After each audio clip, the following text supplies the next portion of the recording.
व्यसन के जब दो प्राणी मिलते हैं तो बड़ा प्रसन्न हो जाता है।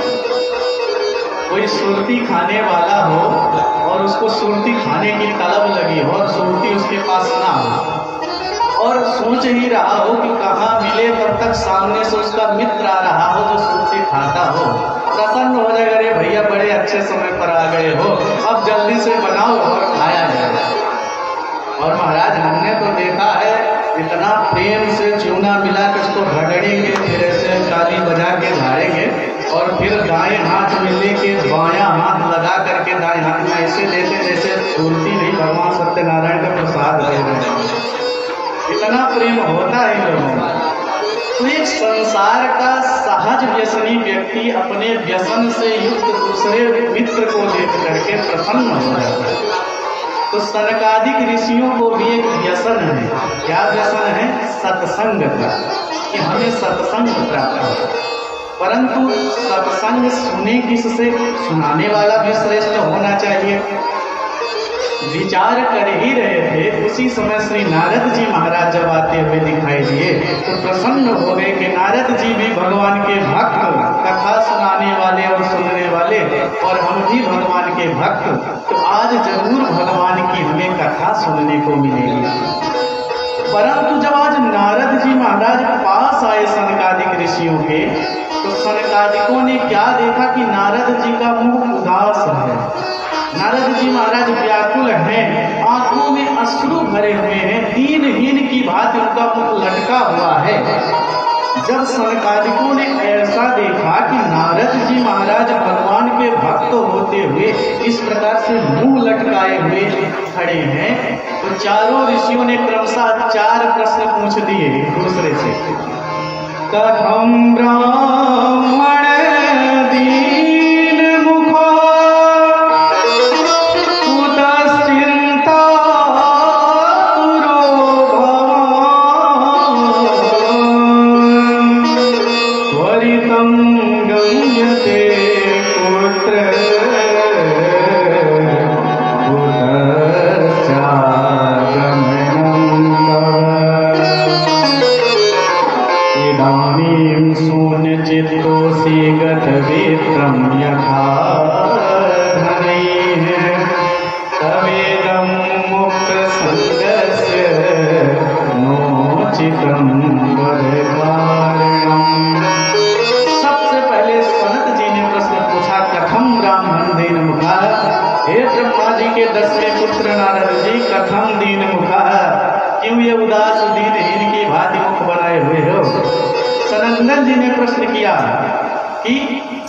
चिंता तुरो भगवान, हे नारद जी महाराज आपको कौन सी चिंता खाए जा रही है?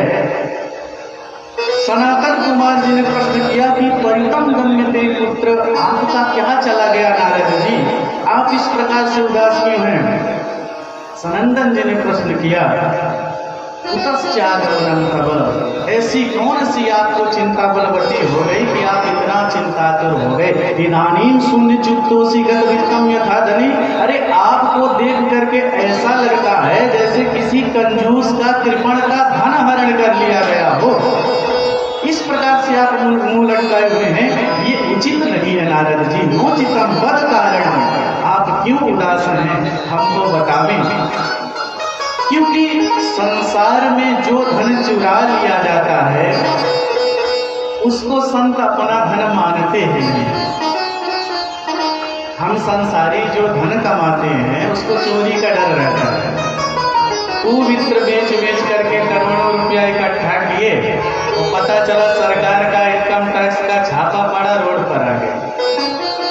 तो संत सोचते हैं कि जब धन कमाने के बाद चिंता ही होनी है, चोरी हो जाने का डर रहेगा, तो उस धन को अपना धन मानते ही नहीं।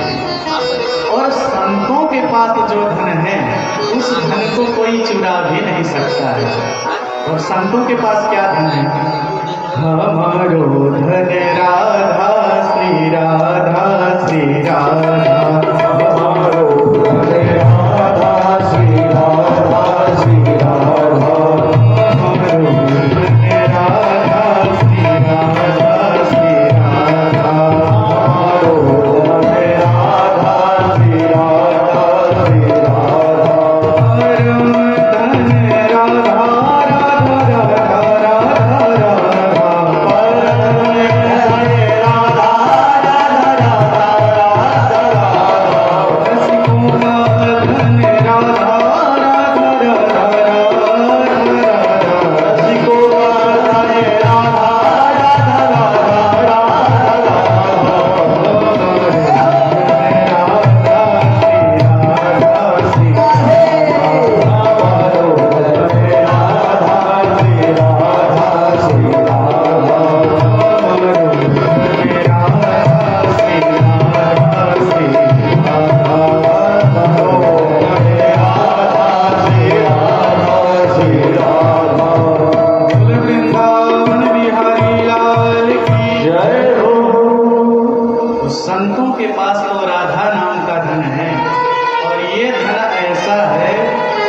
इसको कोई चुरा नहीं सकता है, और कोई चुराना भी चाहे ना तो इस धन की विशेषता है कि वो दुगना बढ़ जाता है।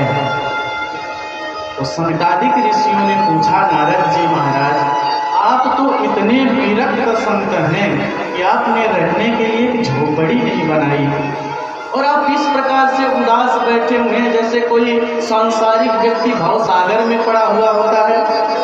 अरे संसार के भवसागर में पड़ा हुआ व्यक्ति जब दुखी होता है तो संतों के पास आता है, गुरु के पास आता है कि संत और सद्गुरुदेव हमारी रक्षा करेंगे, कोई हमारा मार्ग प्रशस्त करेंगे।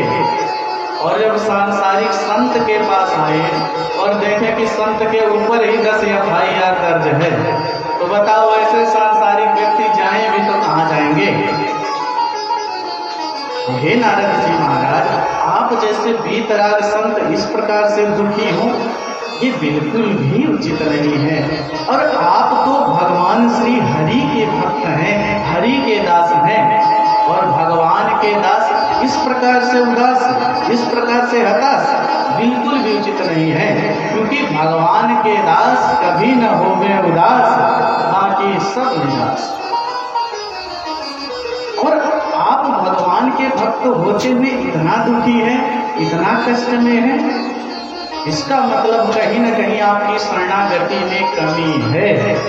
हम खूब भगवान की भक्ति कर रहे हैं, उसके बाद भी यदि हमको दुख प्राप्त हो रहा है, हम चिंता में रहते हैं, इसका मतलब कहीं न कहीं हमें भगवान पर भरोसा नहीं है। क्यों भगवान हमारी रक्षा कर रहे हैं।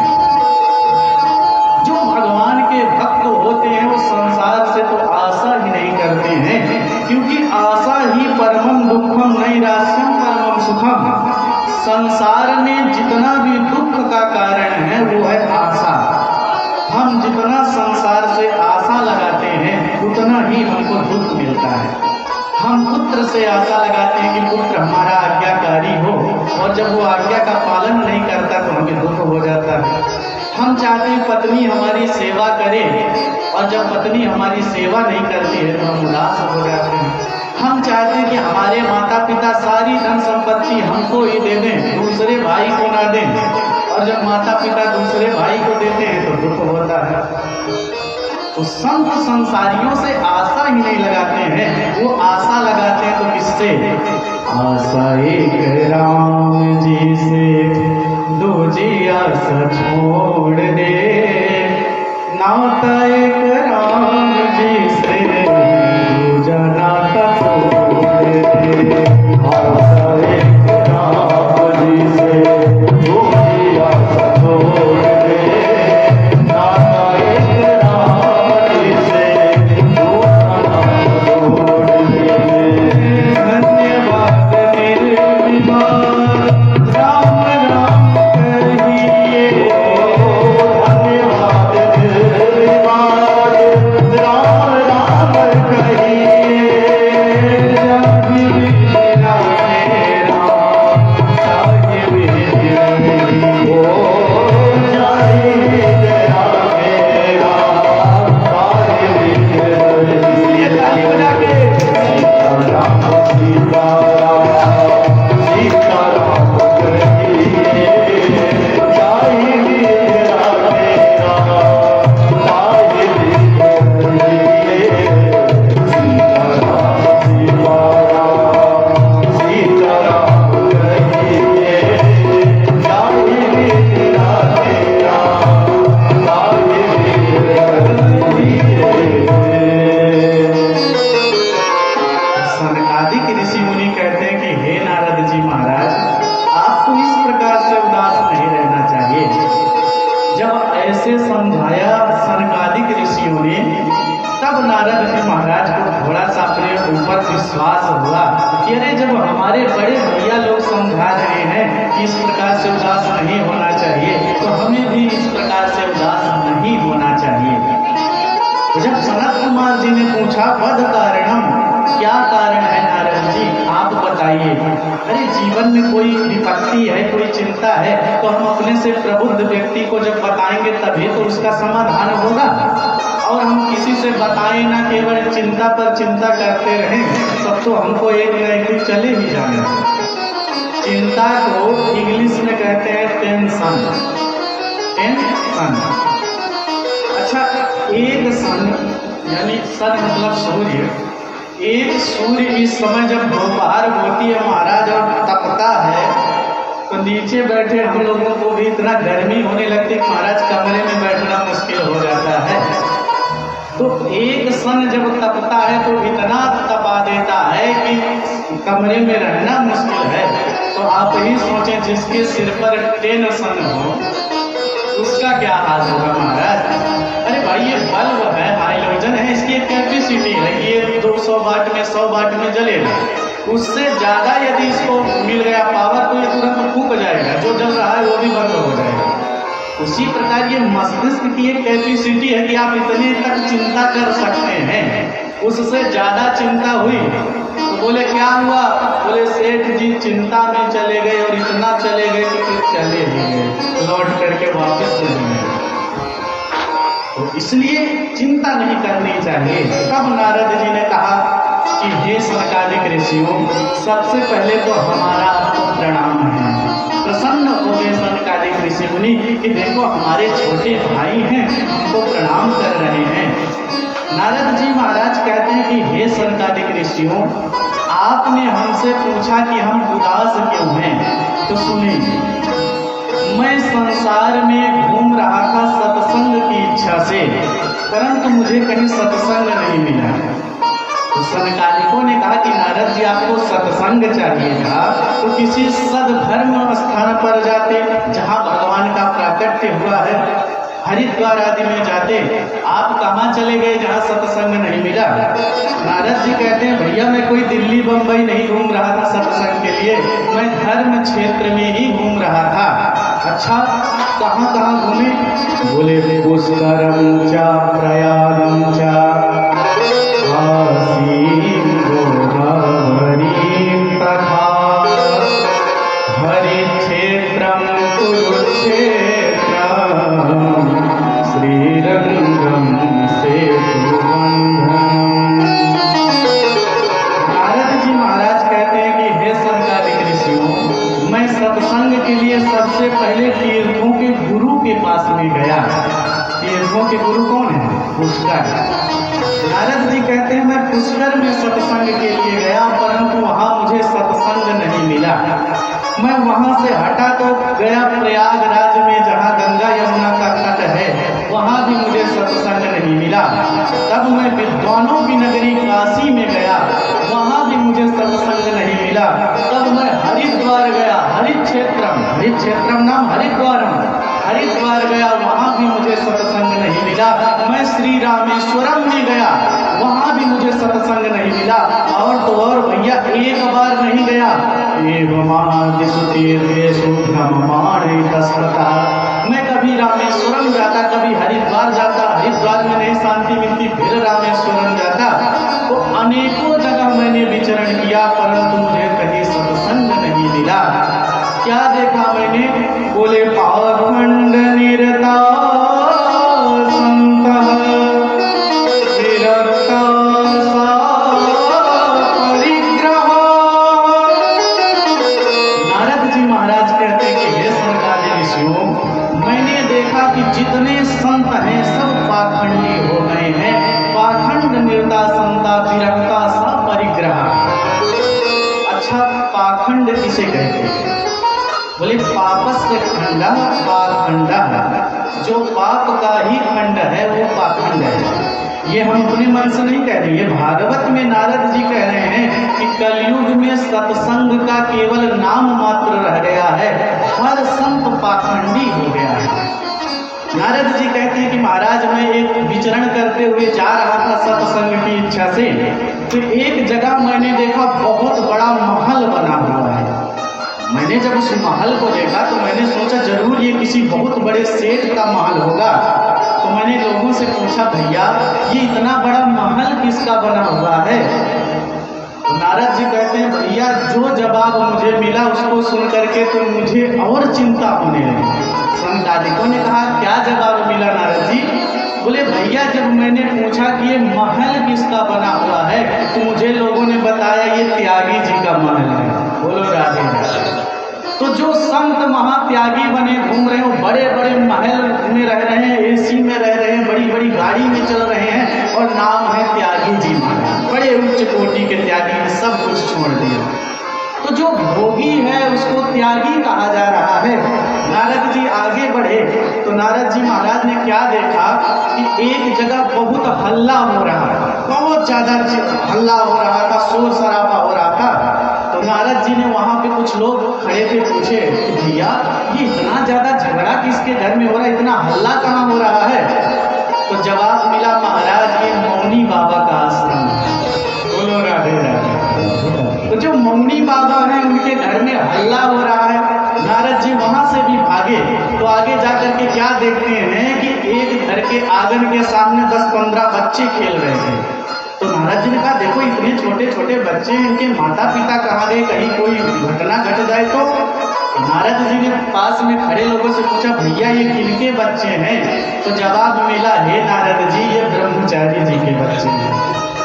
तो पाखंड निरता संता विरक्ता सब परिग्रह, जो विरक्त है वो सब परिग्रह के साथ घूम रहा है, बाल बच्चों के साथ घूम रहा है।